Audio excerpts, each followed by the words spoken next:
লোডশেডিংয়ে বিপর্যস্ত জনজীবন, গ্রামে দিনের অর্ধেক সময় থাকছে না বিদ্যুৎ, দুঃখ প্রকাশ প্রতিমন্ত্রীর। ত্রুটিপূর্ণ এলএনজি টার্মিনাল 72 ঘন্টা বন্ধ থাকলে বাড়বে সংকট। রাষ্ট্রপতি নির্বাচনে দলের বিপক্ষে ভোট দেওয়ার সুযোগ নেই, এখনও চূড়ান্ত হয়নি বিএনপি প্রার্থী, জানালেন চিফ হুইপ। 20 আগস্ট সরাসরি সম্প্রচার হবে ভোট গ্রহণ।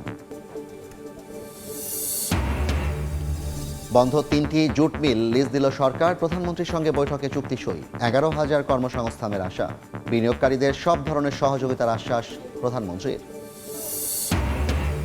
এসএসসির ফল নিয়ে ভুল ব্যাখ্যার অভিযোগ মন্ত্রীর, বললেন কাউকে জোর করে পাস বা ফেল করানো যায় না, সবাই ফেল করা 312 স্কুলের বিষয়ে ব্যবস্থার হুঁশিয়ারি। এবং কুড়িগ্রামে শূন্যরেখা থেকে বাংলাদেশি যুবককে ধরে নিয়ে গেল বিএসএফ, ফেরানোর চেষ্টায় বিজিবি। মেহেরপুরে 5 ঘন্টা পর ছাড়া পেল কৃষক।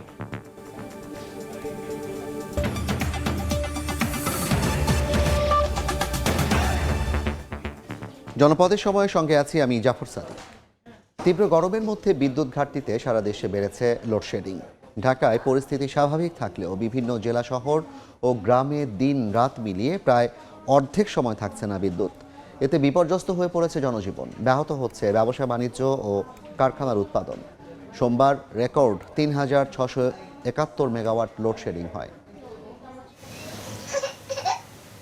ভ্যাপসা গরমের মধ্যে বেড়েছে লোডশেডিং। বাসাবাড়ি থেকে ব্যবসা প্রতিষ্ঠান, কোথাও নেই বিদ্যুৎ। গরমে অতিষ্ঠ মানুষের ভরসা হাত পাখা। রান্নারও কষ্ট হয়, আমরা কারেন্টে রান্না করি, তারপরে বাচ্চা কাচ্চা নিয়ে কিভাবে থাকা যায়। পানি নিয়ে কষ্ট, গরমের কষ্ট, তো অস্থির হয়ে আছি। নগর থেকে গ্রাম সব জায়গায় একই পরিস্থিতি। শিডিউল ছাড়া ঘন্টার পর ঘন্টা বিদ্যুৎ না থাকায় চরম ভোগান্তিতে সাধারণ মানুষ। গ্রাহকের অভিযোগ, দিনরাত মিলিয়ে কোথাও কোথাও অর্ধেক সময় বিদ্যুৎ থাকছে না, ব্যাহত হচ্ছে গৃহস্থালির কাজকর্ম।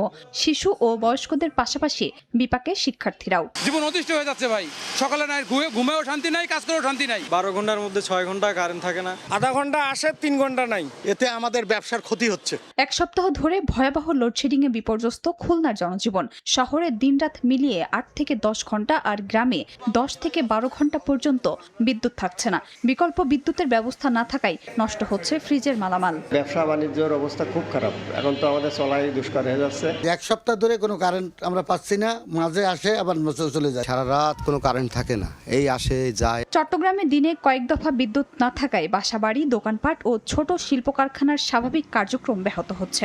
মাদারীপুরের সবচেয়ে কষ্টে পল্লী বিদ্যুৎ সমিতির গ্রাহকরা। কারখানার উৎপাদন নেমে গেছে অর্ধেকে। দিনের মধ্যে 4 থেকে 5 বার কারেন্ট যায়, গেলে তার সাথে সাথে আসে না, ঘন্টা 1.5 ঘন্টা 2 ঘন্টা পর পর কারেন্ট আসে। মাল ভালো মতন ডেলিভারি দিতে পারি না এবং কাস্টমাররা চিল্লাচিল্লি করে। 8 থেকে তো 10-12 বার কারেন্ট যায়, চলে যায়, আমরা কাম কাজ করতে পারি না। সিলেটের 4 জেলার পিডিবি এলাকায় রয়েছে বড় ঘাটতি। পল্লী বিদ্যুতের আওতাধীন এলাকাতেও পরিস্থিতি ভয়াবহ। ময়মনসিংহ নগরীর প্রায় প্রতিটি এলাকাতেই 1 থেকে 1.5 ঘন্টা পর পর বিদ্যুৎ বিভ্রাট ঘটছে। 24 ঘন্টার মাঝে 12 ঘন্টাও থাকে না। রান্না করতে যাচ্ছি কারেন্ট নাই, ঘুমাতে যাচ্ছি তখনও কারেন্ট নাই। আইসক্রিম রাখি, আইসক্রিম নষ্ট হয়ে যায়, ফ্রিজ লোডিং নেয় না। কারেন্ট না থাকলে আমাদের সম্পূর্ণ বসে থাকতে হয়। জাতীয় গ্রিড থেকেই সরবরাহ কম হওয়ায় এই ভোগান্তি। চাহিদা অনুযায়ী প্রয়োজনীয় বিদ্যুৎ পেলে জনভোগান্তি কমার আশা বিদ্যুৎ বিভাগের কর্মকর্তার। চাহিদা অনুযায়ী আমরা বিদ্যুৎ এখানে বরাদ্দ পাচ্ছি না, কিছুদিনের মধ্যে এই সমস্যা এখানে সমাধান হবে। আশা করি জেনারেশনের এখানে বৃদ্ধি পেলে আমরা আমাদের লোডশেডিং কমে আসবে। কুমিল্লায় চাহিদার বিপরীতে ঘাটতি 260 মেগাওয়াট, চট্টগ্রামে 141 মেগাওয়াট, নেসকোর আওতাধীন রংপুর মহানগরে 95 থেকে 110 মেগাওয়াট কম পাওয়া যাচ্ছে। শেরপুরে অর্ধেক পাওয়া গেলেও নীলফামারীতে তারও কম পাওয়া যাচ্ছে। এদিকে মানিকগঞ্জে 194 মেগাওয়াটের বিপরীতে 137 মেগাওয়াট বিদ্যুতের সরবরাহ রয়েছে। খাদিজা স্বপ্না, সময় সংবাদ। পূর্ণ সক্ষমতায় ফেরাতে 72 ঘন্টার জন্য বন্ধ থাকবে ত্রুটিপূর্ণ এলএনজি টার্মিনাল। এতে সংকট আরও তীব্র হওয়ার ইঙ্গিত দিলেন বিদ্যুৎ ও জ্বালানি প্রতিমন্ত্রী। চলমান গ্যাস বিদ্যুৎ সংকটের জন্য দুঃখ প্রকাশ করে তিনি বলেন, তাৎক্ষণিক সমাধান না থাকলেও সমাধানের চেষ্টা করছে সরকার। জ্বালানি খাতে বেসরকারি খাতে জোর দিয়ে মন্ত্রী জানান, কোনো প্রতিষ্ঠানকে বিশেষ সুবিধা নয়, তেল আমদানিতে সবার সমান সুযোগ তৈরির জন্যই নীতিমালা করা হচ্ছে। তীব্র লোডশেডিং, ভুতুরে বিলের অভিযোগ, কখনো তেল সংকট, আবার কখনো গ্যাসের জন্য হাহাকার। এই চ্যালেঞ্জ আরও তীব্র হয়েছে মধ্যপ্রাচ্যের উত্তেজনায়। এসবের মধ্যেই আবার বিদ্যুৎ বিতরণ ও জ্বালানি তেল আমদানি বেসরকারি খাতে ছেড়ে দেওয়ার আলোচনা।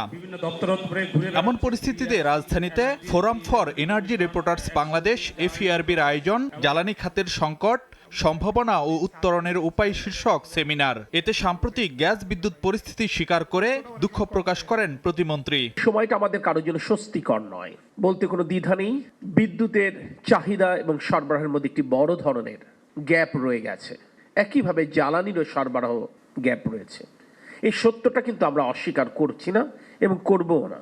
এই সমস্যার দায় আমাদের না, এ কথা বলেও পার পাবার কোনো সুযোগ নেই। তো আমি আপনাদেরকে এইটুকু আশ্বস্ত করতে পারি, তাৎক্ষণিক সমাধান সূত্র আমাদের পাশে না থাকলেও আমরা চেষ্টা করেছি কষ্ট কিভাবে লাঘব করা যায়। তবে কারিগরি জটিলতা সারাতে আবারও অন্তত 72 ঘন্টার জন্য বন্ধ রাখতে হতে পারে ত্রুটিপূর্ণ এলএনজি টার্মিনালটি। তাই গ্যাস সংকট ফের তীব্র হওয়ার পূর্বাভাস দিলেন প্রতিমন্ত্রী। একটা বয়লারের কাজ চলছে, আরেকটা বয়লার কিন্তু এখনো কিন্তু ফাংশন হয়নি। এইটা ফাংশন করতে গেলে আবার সাময়িকভাবে প্রথম বয়লারটা অপারেশন বন্ধ রাখতে হবে। This is the biggest challenge. সেই কারণে আমরা তাদের সাথে আলোচনা চালাচ্ছি কোন সময়টা আমরা নির্ধারণ করতে পারি যে সময়ে মানুষের কষ্ট কম হবে। সেমিনারে জ্বালানি তেল আমদানি বেসরকারি খাতে ছাড়া হলে ভোক্তা স্বার্থ নিয়ে শঙ্কা তুলে ধরেন ক্যাবের জ্বালানি উপদেষ্টা। যখন কোনো সংকট তৈরি হয় তখন প্রাইভেট সেক্টর মুনাফা ম্যাক্সিমাইজ করে, তাহলে আমরা প্রাইভেট সেক্টরের হাতে নিরাপদ। যদিও মন্ত্রীর দাবি জ্বালানি তেল আমদানি বেসরকারি খাতে ছাড়া হলেও বাড়তি সুবিধা পাবে না বিশেষ কোনো প্রতিষ্ঠান। যখন জেনারেল আইন তৈরি হবে তখন তো একটা কোম্পানি তৈরি হবে না, সবার জন্য তৈরি হবে। দেশে 2টা পেট্রোল পাম্প থাকুক, একটা পদ্মা মেঘনা যমুনার থাকুক, একটা বেসরকারি থাকুক, যেমন ইন্ডিয়াতে আছে ইন্ডিয়ান ওয়েল আর রিলায়েন্স। আর যদি কারো যদি লাইন দিয়ে সস্তায় আমাদের কাছে কিনতে না চায়, বেশি দাম দিয়ে প্রাইভেটটা কিনবে, তো অসুবিধাটা কি আছে? বঙ্গোপসাগরে তেল গ্যাস অনুসন্ধানের দরপত্রে মার্কিন কোম্পানিগুলোকে আগ্রহী করতে শিগগিরই যুক্তরাষ্ট্র সফর করবেন বলেও জানান জ্বালানি মন্ত্রী। দেখা করে তাদেরকে ইনভাইট করব। ফারুক ভিয়া, রবিন, সময় সংবাদ, ঢাকা। মধ্যপ্রাচ্যে যুদ্ধের কারণে গেল কয়েক মাসে জ্বালানি তেল কিনতে সরকারের খরচ $3.5 বিলিয়ন বেশি। বিকেল এসডিজি বিষয়ক এক সেমিনারে জ্বালানি মন্ত্রী বলেন, মালয়েশিয়া থেকে কন্টেইনার পদ্ধতিতে গ্যাস আমদানির পরিকল্পনা করা হলেও সেটি সময় সাপেক্ষ। জানান, কন্টেইনার পদ্ধতিতে ভোলার গ্যাস কাজে লাগানোর চিন্তা ভাবনা করা হচ্ছে। ভর্তুকি দিতে হচ্ছে, আমাদেরকে বেশি দাম দিয়ে এলএনজি কিনতে হচ্ছে, আমাদের বেশি দাম দিয়ে ডিজেল কিনতে হচ্ছে বিকজ অফ হরমুজ। হরমুজ যদি না, ঝামেলা যদি না হতো, আমাদের সাথে সৌদি আরব এবং কাতারের সাথে যে কন্ট্যাক্ট ছিল, আমরা ভালো দামে এই জিনিসগুলো ইম্পোর্ট করতে পারতাম, কিন্তু এখন পারছি না। আমরা সব সোর্স ট্যাপ করছি যাতে তাড়াতাড়ি গ্যাসটাকে এনে আমাদের দেশের যে ক্রাইসিসটাকে উঠ করা যায়। বন্ধ 3টি জুট মিল 2টি কোম্পানির কাছে লিজ দিল সরকার। প্রধানমন্ত্রী তারেক রহমানের সঙ্গে বৈঠকে সই হয়েছে চুক্তি। এর মধ্য দিয়ে 11,000 কর্মসংস্থানের আশা প্রকাশ করেছেন পাট ও বস্ত্র প্রতিমন্ত্রী মোহাম্মদ শরীফুল আলম। এদিকে দেশি বিদেশি বিনিয়োগকারীদের সহযোগিতা করতে সরকার প্রস্তুত বলে জানিয়েছেন প্রধানমন্ত্রী। সরকার গঠনের পর ভঙ্গুর অর্থনীতি পুনর্গঠন, বৈদেশিক মুদ্রা অর্জন, রিজার্ভ বাড়ানো আর কর্মসংস্থান তৈরিতে দেশি বিদেশি বিনিয়োগ বাড়াতে কাজ করছেন প্রধানমন্ত্রী তারেক রহমান। দেশি বিদেশি ব্যবসায়ী ও বিনিয়োগকারীদের সঙ্গে একের পর এক করছেন বৈঠক। মঙ্গলবার সকালে সচিবালয়ের মন্ত্রী পরিষদ বিভাগের সভাকক্ষে American chamber of commerce AmCham প্রতিনিধি দল সাক্ষাৎ করেন প্রধানমন্ত্রীর সঙ্গে। সংগঠনটির সভাপতি ও মাস্টারকার্ডের ভাইস প্রেসিডেন্ট সৈয়দ মোহাম্মদ কামালের নেতৃত্বে প্রতিনিধি দল সাক্ষাতে অংশ নেয়। এ সময় সরকার প্রধান বলেন, বর্তমানে বাংলাদেশে বিনিয়োগের অনুকূল পরিবেশ আছে। আগ্রহী বিদেশি বিনিয়োগকারীদের সব ধরনের সহযোগিতায় প্রস্তুত তার সরকার। এদিন সচিবালয়ে প্রধানমন্ত্রীর সঙ্গে সৌজন্য সাক্ষাৎ করেন বিশ্বের অন্যতম বৃহৎ ডিজিটাল পেমেন্ট নেটওয়ার্ক প্রতিষ্ঠান ভিসার এশিয়া প্যাসিফিক অঞ্চলের প্রেসিডেন্ট স্টিফেন কার্পিন। এই সময় ডিজিটাল কমার্সের গতি বাড়াতে, পেমেন্ট নিরাপত্তা আরও মজবুত করতে এবং দেশের ডিজিটাল রূপান্তরের পরবর্তী ধাপ নিশ্চিতে করণীয় নিয়ে আলোচনা হয়। বাংলাদেশ ডিজিটাল পেমেন্ট নতুন অধ্যায়ের দিকে এগিয়ে যাচ্ছে বলে মন্তব্য করেন স্টিফেন কার্পিন। বিনিয়োগকারীদের সব ধরনের সহযোগিতার আশ্বাসও দেন প্রধানমন্ত্রী।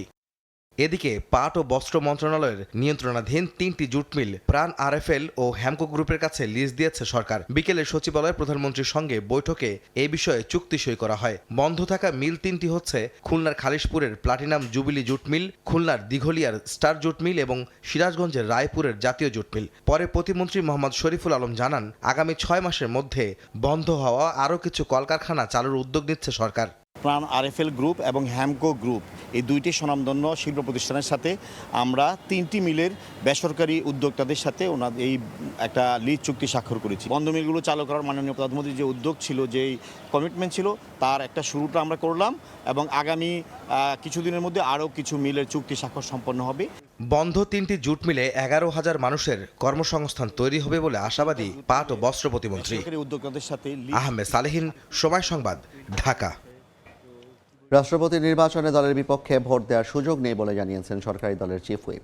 সংসদ ভবনে নির্বাচনের প্রস্তুতি সভা শেষে তিনি জানান, বিএনপির প্রার্থী এখনও চূড়ান্ত হয়নি। এদিকে জুলাই সনদ অনুযায়ী নির্বাচন না হওয়া দুঃখজনক বলে মন্তব্য করেছেন বিরোধী দলের চিফ হুইপ। আগামী 20 আগস্ট ভোট গ্রহণ সরাসরি সম্প্রচার করা হবে বলে জানান ইসি সচিব। 3.5 দশক পর রাষ্ট্রপতি নির্বাচন, হাতে বাকি সপ্তাহখানেক। নির্বাচনের চূড়ান্ত প্রস্তুতি নিয়ে মঙ্গলবার সকালে জাতীয় সংসদ ভবনে ভারপ্রাপ্ত স্পিকার কায়সার কামালের সঙ্গে বৈঠক করেন নির্বাচন কমিশন সচিব আখতার আহমেদ। অংশ নেন সরকারি ও বিরোধী দলের চিফ হুইপ, নির্বাচন কমিশন সচিব সহ সংসদ সচিবালয়ের কর্মকর্তারা। 2 ঘন্টার বৈঠকের বিষয়ে নির্বাচন কমিশনে ব্রিফিংয়ে কমিশন সচিব আখতার আহমেদ জানান, রাষ্ট্রপতি নির্বাচনে 349 জন ভোট দেওয়ার সুযোগ পাবেন। ভোট গ্রহণ সরাসরি সম্প্রচার করা হবে বলেও জানান তিনি। অধিবেশন কক্ষে মাননীয় সংসদ সদস্যরা তারা অবস্থানে তাদের আসনে বসবেন। আমরা যারা সহায়ক কর্মকর্তা থাকব, আমি সহ আমরা তাদের কাছে ব্যালট পেপারটা পৌঁছে দেব। সরকারি দলের চিফ হুইপ জানান, দলের সিদ্ধান্তের বাইরে কেউ ভোট দিতে পারবেন না। আর জুলাই সনদ অনুযায়ী নির্বাচন না হওয়ায় আক্ষেপের কথা জানান বিরোধী দলীয় চিফ হুইপ। দলের সিদ্ধান্তের বাইরে তারা কোনো সিদ্ধান্ত গ্রহণ করতে পারবে না। যদি সিদ্ধান্ত গ্রহণ করে সেক্ষেত্রে তাদের সদস্যপদ বাতিল হবে। মাননীয় প্রধানমন্ত্রী ঘোষণা করবেন, তখন আমরা সবাই একসাথে জানবো। আমরা গোপন ব্যালটে হচ্ছে রাষ্ট্রপতি নির্বাচনটা করব এবং এটার জন্য সংবিধান সংশোধনেরও প্রয়োজন নেই। যে আইনটা আছে রাষ্ট্রপতি নির্বাচনে, সেখানেও যদি আইন সংশোধন করে গোপন ব্যালটের কথা হতো তো সেটা করা যায়। কিন্তু আনফর্চুনেটলি এটা এখন হয় নাই, ভবিষ্যতে হবে এটা আমরা আশা করতেছি। কিন্তু যেহেতু নির্বাচন হচ্ছে, এই জন্য আমরা গণতন্ত্রের সাথে অংশগ্রহণ। 20 আগস্ট দুপুর 2টা থেকে বিকেল 5টা পর্যন্ত রাষ্ট্রপতি নির্বাচনের ভোট গ্রহণ চলবে। এদিকে 27 আগস্ট বিকেল 3টায় জাতীয় সংসদের 3য় অধিবেশন ডেকেছেন অস্থায়ী রাষ্ট্রপতি হাফিজউদ্দিন আহমদ। আব্দুল্লাহ শাফি, সময় সংবাদ, ঢাকা। এসএসসির ফল নিয়ে কিছু মাধ্যম ভুল ব্যাখ্যা দিচ্ছে বলে অভিযোগ করেছেন শিক্ষামন্ত্রী এহসানুল হক মিলন। ফলাফল শতভাগ স্বচ্ছ হয়েছে জানিয়ে তিনি বলেন, জোর করে কাউকে পাশ কিংবা ফেল করানো যায় না। সবাই ফেল করা 312 স্কুলের বিষয়ে ব্যবস্থার হুঁশিয়ারি দেন মন্ত্রী। গত বছরের তুলনায় এবার এসএসসি ও সমমান পরীক্ষায় পাশের হার 6.2% কম। কমেছে জিপিএ 5ও। এমন পরিস্থিতিতে ফলাফল নিয়ে চলছে নানা আলোচনা সমালোচনা। মঙ্গলবার সকালে রাজধানীর ফার্মগেটে বাংলাদেশ কৃষি গবেষণা কাউন্সিল মিলনায়তনে এক সেমিনারে শিক্ষামন্ত্রী এহসানুল হক মিলন অভিযোগ করেন, এসএসসির ফল নিয়ে ভুল ব্যাখ্যা দিচ্ছে বিভিন্ন মহল। কাউকে জোর করে পাশ কিংবা ফেল করানো যায় না বলেও মন্তব্য করেন তিনি। ড্রপ কি করানো যায়? জোর করে কি রেজাল্ট ফেল করানো যায়? জোর করে কি পাস করানো যায়? This is a real story, facts. শতভাগ ফেল করা প্রতিষ্ঠানগুলোর বিরুদ্ধে ব্যবস্থা নেওয়া হবে জানিয়ে প্রয়োজনে বন্ধ করে দেওয়ার হুঁশিয়ারি দেন মন্ত্রী। একটি প্রতিষ্ঠান সরকারের কাছ থেকে টাকা নেবে, বেতন নেবে, সেই প্রতিষ্ঠান জিরো পাবে, এটা কি হতে পারে? নিশ্চয়ই এটা হতে পারে না। শিক্ষক নিয়োগ নিয়ে গুজব ছড়ানো হচ্ছে দাবি করে এহসানুল হক মিলন জানান, চূড়ান্ত বাছাইয়ের পরেই ঠিক হবে নিয়োগ প্রক্রিয়া। কোন গুপ্ত এক লোক মন্ত্রণালয় থেকে আলোচনায় যতটুকু হয়েছে অতটুকু কেটে দিয়েছে, কিন্তু তার নিচে যে রয়েছে মাননীয় মন্ত্রী সেটাকে দেখবেন, পরীক্ষা নিরীক্ষা করবেন, তারপরে সেইটার প্রজ্ঞাপন জারি হবে। চিলে কান নিয়ে গিয়েছে, শুনেছে চিলের পিছনে দৌড়াচ্ছে, একবারও কানে হাত দিয়ে দেখে না আমার কানটা রয়েছে কিনা। ভবিষ্যৎ শিক্ষা ব্যবস্থায় গবেষণাকে বেশি গুরুত্ব দেওয়া হবে বলেও জানান শিক্ষামন্ত্রী। যত বেশি জানতে পারবো তত বেশি কার্যকরী ভূমিকা রাখতে পারবো। শফিকুজ্জামান রুবেল, সময় সংবাদ, ঢাকা। আমদানি রপ্তানির দীর্ঘসূত্রতা কাটাতে সমন্বিতভাবে কাজ করবে চট্টগ্রাম বন্দর ও কাস্টমস। এতে বন্দরের গতিশীলতার পাশাপাশি বাড়বে বিনিয়োগ। বন্দরের নানা সংস্থার সঙ্গে বৈঠকের পরে তথ্য জানান অর্থমন্ত্রী আমির খসরু মাহমুদ চৌধুরী। বলেন, অর্থনীতির চালিকা শক্তি চট্টগ্রামের উন্নয়নে অগ্রাধিকার দিচ্ছে এডিবি। নির্ধারিত সময়ে পণ্য খালাসসহ নানা সংস্থার মধ্যে সমন্বয়হীনতায় ব্যাহত হচ্ছে চট্টগ্রাম বন্দরের আমদানি রপ্তানি কার্যক্রম। এতে বাড়ছে সময় ও খরচও। এমন বাস্তবতায় চট্টগ্রাম বন্দরের দীর্ঘ সূত্রিতা কাটাতে মঙ্গলবার দুপুরে বন্দর ভবনে চট্টগ্রাম বন্দর ও কাস্টম সহ নানা সংস্থার সঙ্গে বৈঠক করেন অর্থ ও পরিকল্পনা মন্ত্রী। এ সময় সমন্বিতভাবে কাজ করতে সংশ্লিষ্ট সংস্থাগুলোকে মিলে একটি কমিটি করার সিদ্ধান্ত হয়। জয়েন্টলি সবাইকে নিয়ে বসে যে কোথায় কোথায় সমস্যাগুলো আছে, প্রত্যেকটি সমস্যা আমরা আইডেন্টিফাই করেছি, চিহ্নিত করেছি এবং প্রত্যেকটি সমস্যার সমাধান কি হওয়া দরকার সিদ্ধান্তও নিয়েছে। মন্ত্রী জানান, চট্টগ্রামের উন্নয়নে অগ্রাধিকার দিচ্ছে এডিবি। চট্টগ্রাম নিয়ে তাদের বিশাল পরিকল্পনা আছে। চট্টগ্রামের খালি লজিস্টিক্স হাব হিসেবে নাই, এই চট্টগ্রাম অঞ্চলকে আগামী দিনে উন্নয়নের অগ্রপ্রতীক হিসেবে তারা দেখতে চায়। বৈঠকে ভঙ্গুর অর্থনীতিকে চাঙ্গা করা ও ব্যবসার পরিবেশ সৃষ্টিতে বিভিন্ন সংস্থাকে সহায়তা চান ব্যবসায়ীরা। আইসিডির ব্যাপারে সিদ্ধান্ত, এক্সপোর্ট বন্ডের ব্যাপারে সিদ্ধান্ত, এমটি কন্টেনার বাইর করার সিদ্ধান্ত, অকশনের সিদ্ধান্ত সাথে সাথে হয়ে গেছে। সমস্যা হবে সাথে সাথে সমাধান করতে হবে এবং জিরো টলারেন্স, কাস্টমসের ক্ষেত্রে জিরো টলারেন্স তিনি অ্যাকশনের কথা বলেছেন। আমাদেরকে মন্ত্রী মহোদয় আশ্বস্ত করেছেন যে গার্মেন্টস সেক্টরের ইম্পোর্ট এবং এক্সপোর্টে যে ধরনের সমস্যাগুলো বিরাজ করতেছে এগুলো ইনস্ট্যান্টলি সমাধান করা হবে। বিশ্ব প্রতিযোগিতায় টিকে থাকতে পোশাক ও শিল্প কারখানা চলমান রাখার উপরও গুরুত্ব দেন মন্ত্রী। শফিকুল আলম, সময় সংবাদ, চট্টগ্রাম। মাদক কারবারে জড়িতদের বিরুদ্ধে কঠোর ব্যবস্থা নেওয়ার সঙ্গে স্বাভাবিক জীবনে ফিরতে আগ্রহীদের পুনর্বাসনের উদ্যোগ নেওয়া হবে।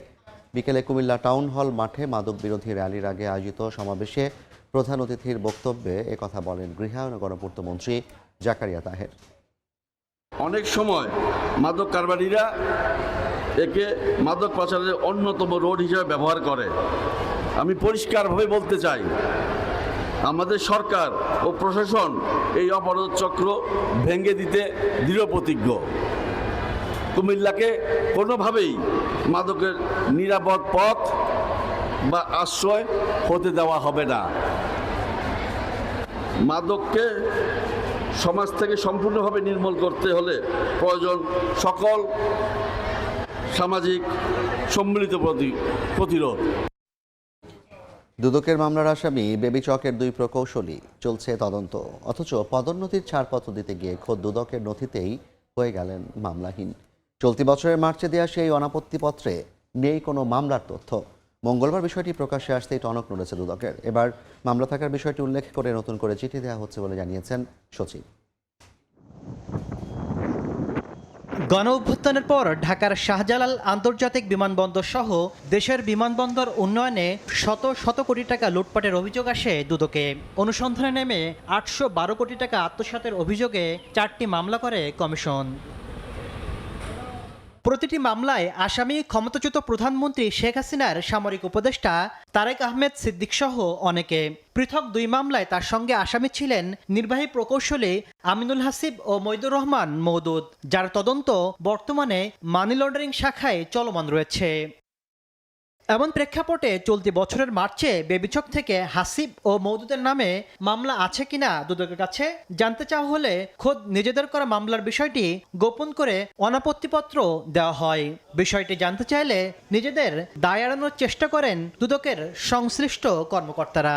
নলেজে আসছে, আমরা এটা নিয়ে খতিয়ে দেখছি যে এখানে আমাদের কেউ কোনো ইচ্ছাকৃতভাবে ত্রুটি করলো না কোনো অসাবধানতাবশত কিছু হয়েছে, আমরা দেখছি।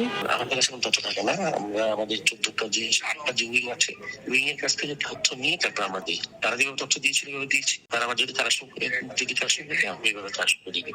দুদক সচিব জানান, অনাপত্তিপত্র ভুল ছিল, সংশোধন করে ফের পাঠানো হচ্ছে। যে ভুলটা হয়েছে সেটা সংশোধনীতে যাচ্ছে। আমাদের চিঠি আমরা এটা পুনঃস্থাপন করতে যাচ্ছি। ইন্টেনশনালি হয়েছে কিনা সেটা আমরা যাচাই করে দেখব। যদি কেউ ইন্টেনশনালি করে থাকে আমরা তাদের বিরুদ্ধে ব্যবস্থা নেব। এদিকে দুদকের অনাপত্তিপত্র পাওয়ার পর বেবিচকের নির্বাহী প্রকৌশলী আমিনুল হাসিব তত্ত্বাবধায়ক প্রকৌশলী হিসাবে পদোন্নতি পেয়েছেন বলেও জানা গেছে। তাসলিম তৌহিদ, সময় সংবাদ, ঢাকা। কুড়িগ্রামের ভুরুঙ্গামারী সীমান্তের শূন্যরেখার পাশ থেকে বাংলাদেশি যুবককে ধরে নিয়ে গেছে বিএসএফ। ফিরিয়ে আনার চেষ্টায় বিজিবি। এদিকে মেহেরপুরে এক কৃষককে আটকের পর ছেড়ে দিল বিএসএফ। বাংলাদেশ থেকে বারবার পদক্ষেপ ও প্রতিবাদ জানানোর পরও সীমান্তে বন্ধ হচ্ছে না বিএসএফের ধরপাকড়। সীমান্তের অভ্যন্তরে ঢুকে প্রায়ই ধরে নিয়ে যাচ্ছে বাংলাদেশিদের। এবার কুড়িগ্রামের ভুরিঙ্গামারী শূন্যরেখার পাশ থেকে যুবককে ধরে নিয়ে গেছে বিএসএফ। বিজিবি জানায় সোমবার মধ্যরাতে শিলখুড়ি এলাকায় আত্মীয়র বাড়ি থেকে ফিরছিলেন কাজিয়াচর এলাকার আজিবর রহমান। দোনালার মাথা এলাকায় শূন্যরেখার কাছে পৌঁছালে ভুল করে ভারতীয় অংশ দিয়ে হাঁটছিলেন তিনি। এ সময় ভারতীয় বিএসএফ তাকে আটক করে নিয়ে যায়। এরই মধ্যে তাকে ফেরাতে আইনগত প্রক্রিয়া চলছে বলে জানায় বিজিবি।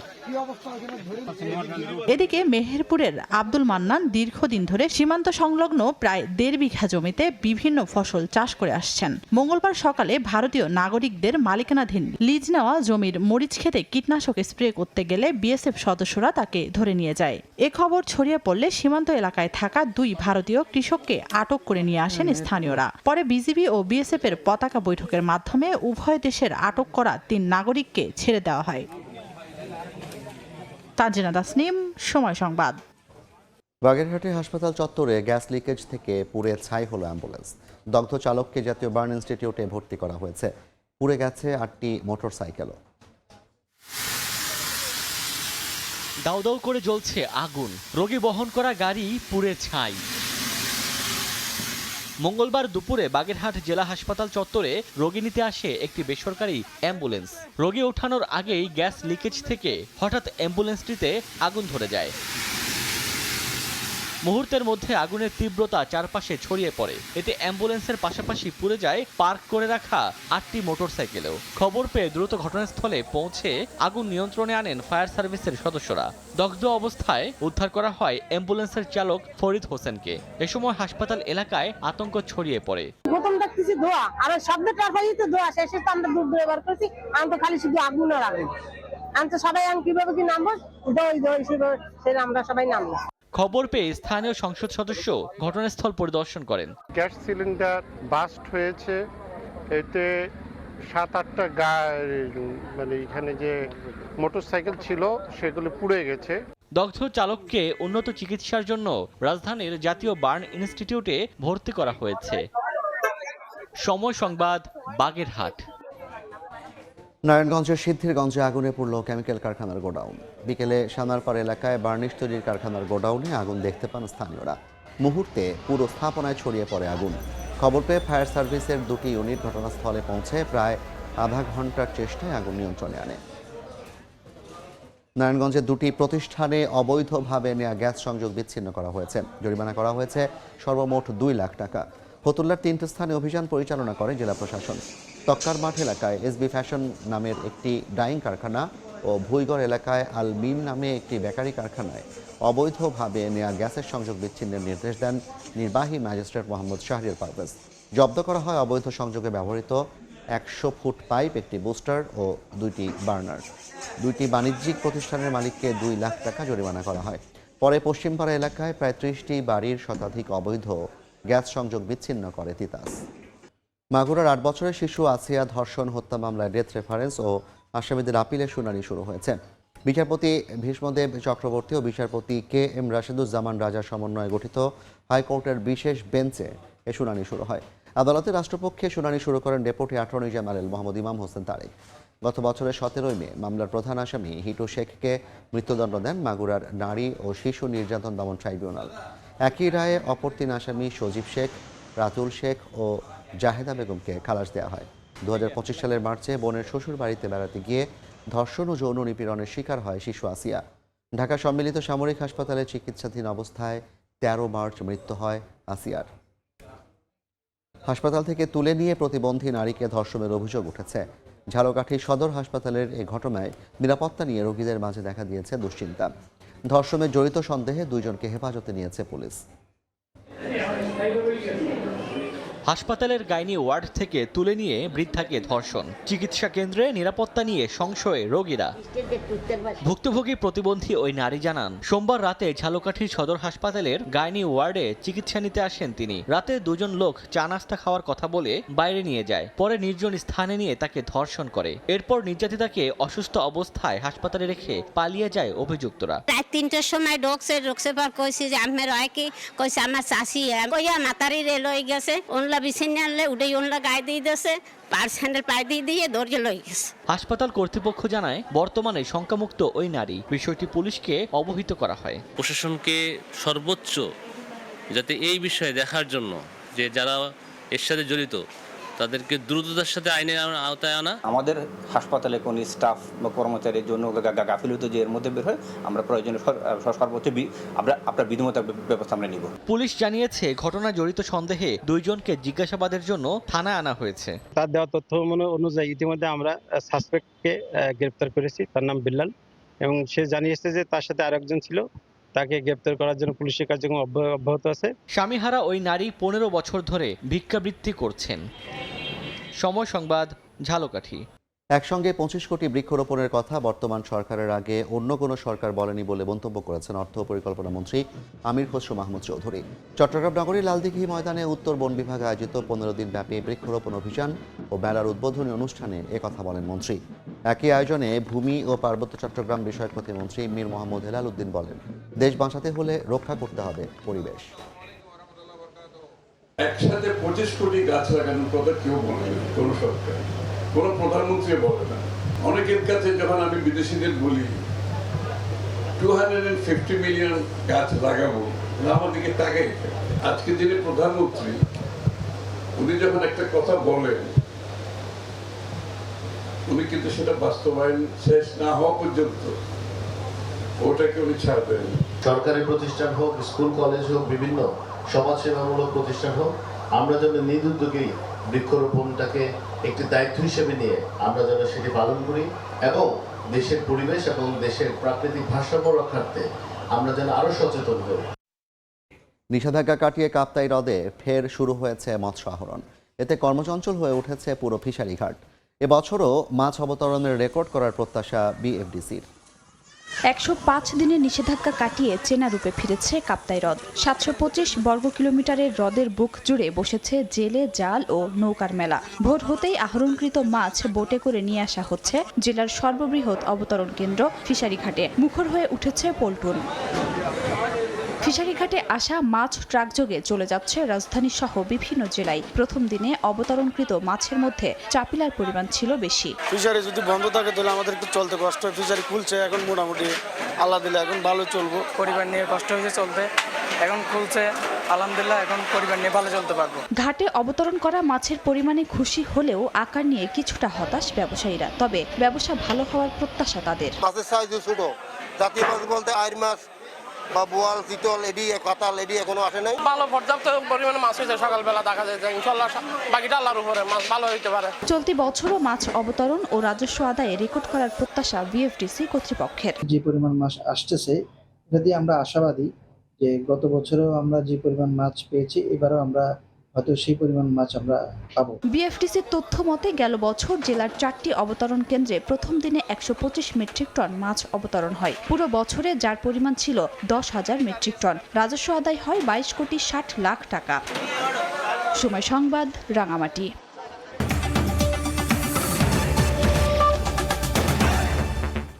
এই ছিল জনপদের সময়। এরপর রাতের সময় নিয়ে সঙ্গে থাকবেন সহকর্মী ধ্রুব। জাফর, আপনাকে ধন্যবাদ। রাতের সময় নিয়ে আসছে কিছুক্ষণ পর, সঙ্গেই থাকুন সময়।